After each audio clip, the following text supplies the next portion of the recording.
이번 시간에도 자주 쓰는 한정사들에 대해서 배워보겠습니다. 얘네들의 특징은 뒤에 어떤 종류의 명사를 써도 상관이 없다는 건데요. Some water, some people. 셀 수 있고 없고는 별로 중요하지 않습니다. 그냥 적당히 대충 뭉뚱그려서 조금, 대부분 이런 느낌으로 쓰는 단어들이에요. 다만 이 각각의 단어들은 사실 하나하나 깊게 10분이 넘는 강의로 다뤄도 될 만큼 정말로 할 얘기들이 참으로 많습니다. 그래서 아주 자세한 얘기들은 나중에 중급 과정으로 따로 커리큘럼을 빼보도록 하고요. 지금은 조금 가볍게 꼭 알아야 하는 것들 위주로 요약 정리를 해보도록 하겠습니다.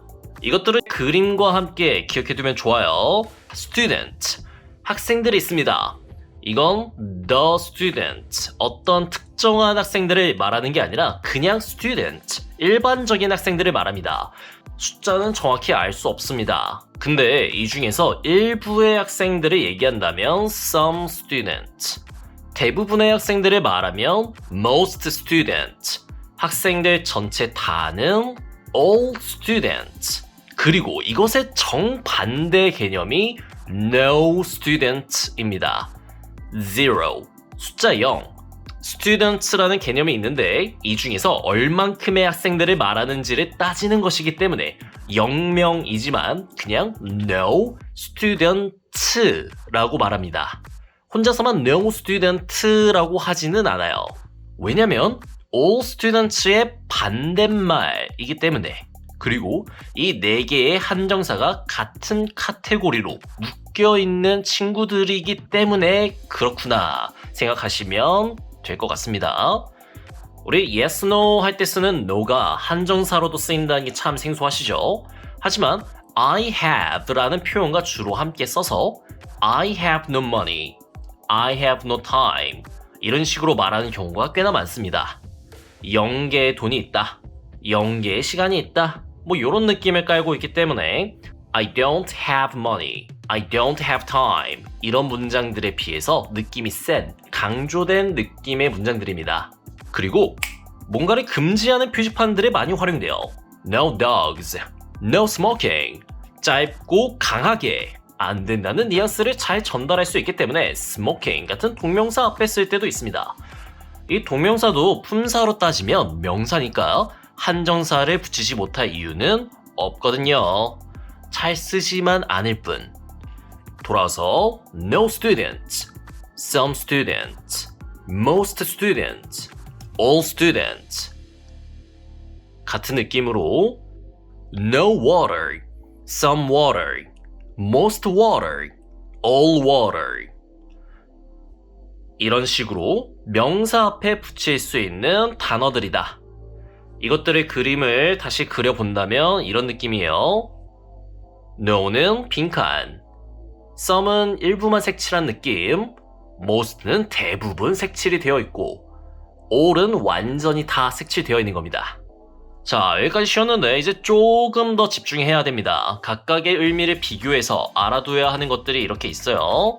특히 some, any 이거 아주 중요합니다. 그래서 우리 여기에다가 시간을 가장 많이 써볼 겁니다. 오늘은 먼저 some과 비슷한 한정사 any, any의 경우에는 뜻의 번역도 깔끔하게 안 되고 한 번에 이해하기도 어렵습니다.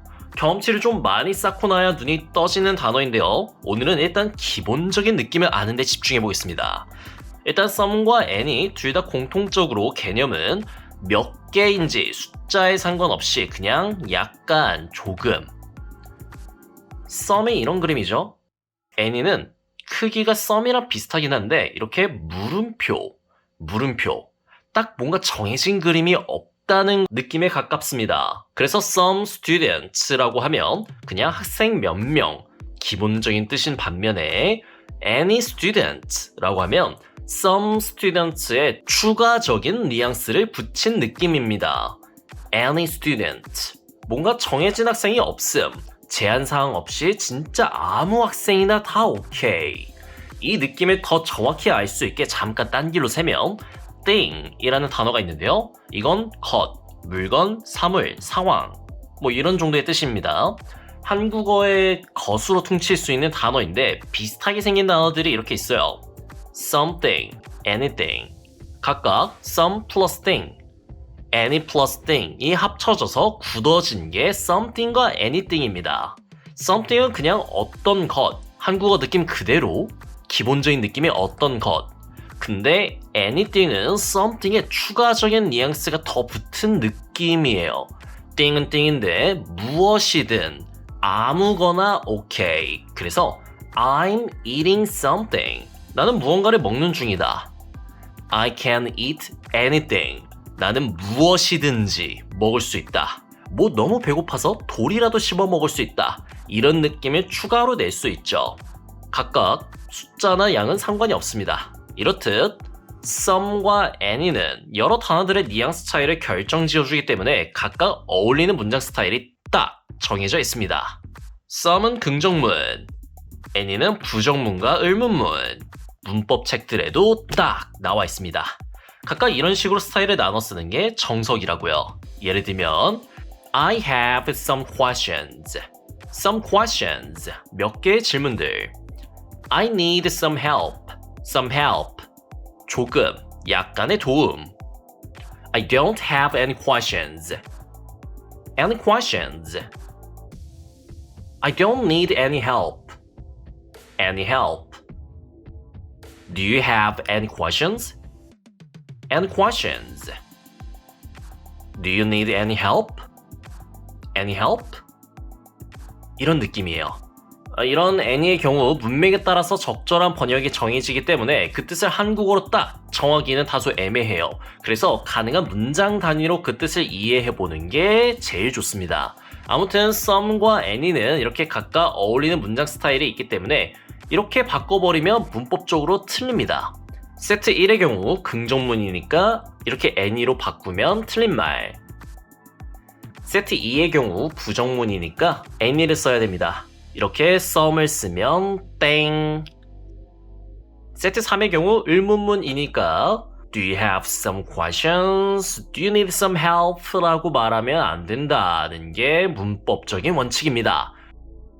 그러나 언어라는 게 참 재밌게도 항상 예외가 있죠. 특정한 문맥에서는 바꿔서 쓸 수도 있는데 대표적인 예외 상황 딱 2개만 익혀놓고 나머지는 경험치를 좀 더 쌓은 뒤에 나중에 다시 깊게 파헤쳐 봅시다. 예외 1. 제안하는 경우 Do you want some coffee? Do you want some ice cream? 예외 2. 요청하는 경우 Can I ask you some questions? Can you give me some time to think? 그냥 외우기가 조금 힘들다면 왜 some을 쓰는지 살짝만 알려드릴게요. some이 긍정문, any가 부정문이나 의문문과 어울린다고 했었죠. 이 예외들은 some에 붙어 다니는 이 긍정적인 느낌을 활용해서 쓰는 질문들이라고 생각해보면 어떨까요? 제안하는 경우에는 상대방으로부터 긍정적인 대답을 예상하고 있는 겁니다. 웬만해선 긍정적으로 yes라고 할 확률이 높은 상황에서 Do you want some ice cream? 요청하는 경우에는 한 발 더 나아가서 상대방에게 긍정적인 대답을 원하는 경우에 해당합니다. Can I ask you some questions? 상대방의 긍정적인 대답, 즉 네, 질문하세요 와 같은 대답을 희망하면서 물어보는 거죠. Can you give me some time to think? 도 생각할 시간을 주기를 바라면서, 즉 긍정적인 대답을 주길 바라면서 질문을 하는 겁니다. 예를 들어 제가 여러분께 엄청 어려운 질문을 받았다고 해보죠. 그때 제가 Can you give me some time to think? 라고 할 수 있습니다. 생각할 시간이 필요한데 시간을 줬으면 하는 바람을 담아서 긍정적인 대답을 희망하면서 요청 드리는 것이죠. 아니면 다른 예로 연인끼리 싸워서 헤어질지를 결정해야 하는 상황, 연인이 헤어지자고 말했습니다. 그때 대답으로 Can you give me some time to think? 지금 바로 헤어지지 말고 일단 내 마음도 추스리고 어떻게 하면 좋을지 시간을 좀 줬으면 하는 마음에서 요청하는 말인 겁니다. 이런 식으로 some을 쓰는 문장들은 뭔가 긍정적인 것과 붙어있구나 생각해 두시면 예외들도 외우기가 편하겠죠? 좋습니다. 그 외에 다양한 상황 및 문장들은 영어에 대한 경험치를 조금 더 쌓고 나서 얘기해보는 것으로 하고요. 이제 다음으로 most. 이 단어는 앞에 비교급과 최상급 강의에서 봤던 단어이기도 하죠. 그래서 헷갈릴 수도 있는데 most의 쓰임새가 여러 가지인 겁니다. 예문으로 차이를 보면 이렇습니다. 먼저 최상급 부사로 쓰는 경우 전에 배웠던 예문들이에요. This is the most expensive car. You're the most beautiful woman. 가장 비싼, 가장 아름다운. 앞에 더가 붙어있는 게 보이시죠? 당시에 배우진 않았지만 가끔씩 the most도 최상급 형용사로 쓰기도 합니다. 예를 들어 He got the most vote. 이때는 most가 가장 많은, 최고의 정도로 해석됩니다. 뭔가 오늘 배운 most의 뜻, 대부분의와 비슷하면서도 미묘하게 다르죠? 한정사라는 것 자체가 애초에 형용사와 비슷한 것이었으니 이렇게 의미도 비슷할 수 있는 겁니다. 그럴 수도 있겠네 생각하시면서 구분법 딱 하나만 기억해 둡시다. 더를 붙이느냐 안 붙이느냐. 문장을 보니까 똑같이 형용사처럼 쓰는 것 같은데 이때 앞에 더가 있으면 최상급, 더가 없으면 한정사. He got the most votes. I like most cars. Most cars have 4 wheels. 일단 이렇게 더가 붙어있는지를 보고 그 다음으로 문장을 읽어봤을 때 문맥상 최상급이 어울릴까 아니면 한정사로서 대부분의 라는 뜻이 어울릴까 이렇게 한 번 더 확인해 보시면 perfect.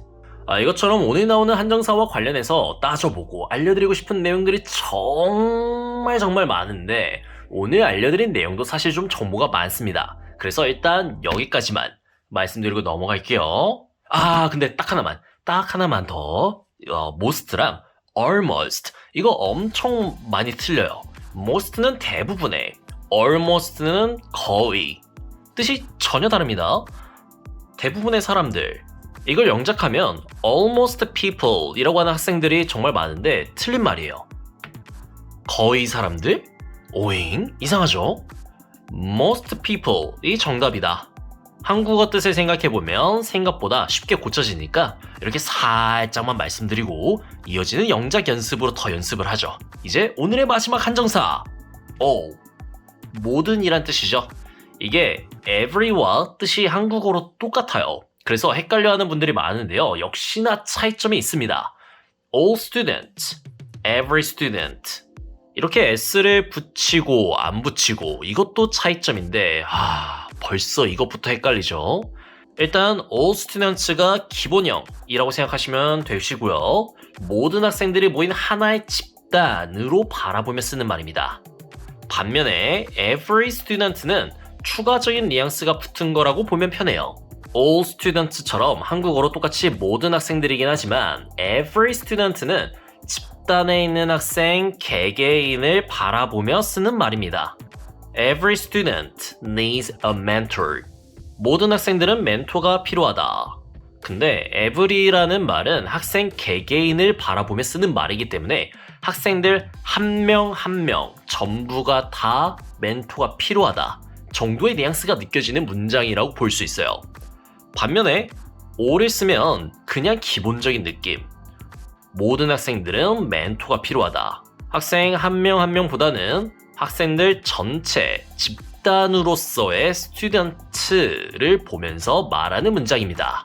이렇게 all이 students라고 하는 반면에 every는 학생 한 명 한 명에 관심이 있다 보니까 뒤에 명사도 every student라고 하지 않고 every student라고 하는 게 특징입니다. every라고 말할 땐 한 명 한 명 또는 한 개에 관심이 있는 거야. 이런 뉘앙스가 깔려있어 라는 나름의 표시인 셈이죠. 자, 이것은 all cars의 그림. 이것은 every car의 그림. 이것은 all cats의 그림. 이것은 every cat의 그림. 이해되시나요? 이처럼 every는 어떤 집단 안에 들어있는 하나하나를 따지는 뉘앙스다 보니까 셀 수 없는 명사랑 같이 쓰지 않습니다. 하나하나 따질 수가 없으니까요. every water라고 하려고 하니까 아니 이거 어떻게 세야 되는 거야? 난감한 거죠. 이래서 우리가 셀 수 있는 명사와 셀 수 없는 명사를 열심히 공부한 겁니다. No, some, any, most, all 얘네들은 숫자를 좀 대충 세는 느낌 또는 셀 필요가 없는 느낌의 한정사들이었다면 every는 의미상 숫자를 세는 게 중요한 한정사구나. 이렇게 비교해서 정리해 두시면 좋을 것 같습니다. 여기까지 하면 참 좋을 텐데 딱 하나, 헷갈린 건 정말 딱 하나만 더 정리하고 끝내죠. Some students need a mentor. Most students need a mentor. 이렇게 쓰는 게 문법적으로 맞다라는 것은 이해가 직관적으로 되실 겁니다. 여러 명의 학생들이니까 복수 명사고 뒤에도 당연히 need라고 해야지. 주어가 3인칭 단수일 때만 s를 붙였으니까 이때는 needs라고 하면 안 되지. 여기까지 끄덕끄덕 되시나요? 근데 all students, 도 some, most와 같은 카테고리에 있기 때문에 all students need a mentor. 이것도 need라고 쓰는 게 맞는 겁니다. 주어가 복수 형태라서 뒤에도 need 이렇게 맞춰준 겁니다. 그런데 별종이 하나 있었죠. every. every의 경우에는 뉘앙스가 특이해서 every student라고 하지 않고 every student라고 했었습니다. 의미상 모든 학생들, 복수의 의미이긴 하지만 한 명 한 명에 집중하는 뉘앙스를 살리기 위해서 s를 떼고 student, 단수로 표현했었기 때문에 여기 서술어 자리에 오는 동사에는 s를 붙여줘야만 하는 겁니다. 마치 a student needs a mentor, the student needs a mentor 처럼요. 문법적인 통일성을 위한 약속 같은 것이죠. 이런 게 참 머리 아프죠? 이런 걸 주어와 동사의 숫자를 일치시킨다고 해서 수일치라고 하는데요. 오늘 배운 한정사들과 관련해서 이런 복잡한 수일치 문제들이 꽤나 많이 있습니다. 충분한 시간을 들여서 깊게 하나씩 들여다봐야 하는 것들이기 때문에 오늘은 정말 딱 여기까지 기본 개념들과 각 특징들만 집중해서 잘 정리를 하고 뒤에 이어지는 10분 영어 훈련에 나오는 예문들을 보면서 이런 문장도 있구나. 아, 이런 식으로도 쓰는 건가 봐. 이 정도 느낌으로만 공부하셔도 완전 very good 입니다. 천천히 하나씩 레벨업해서 나중에 더 자세하게 다 부셔보도록 하죠. 다음 영자 시간이 끝나고 나서는 드디어 레벨 2의 졸업시험. 그럼 오늘 공부 The End.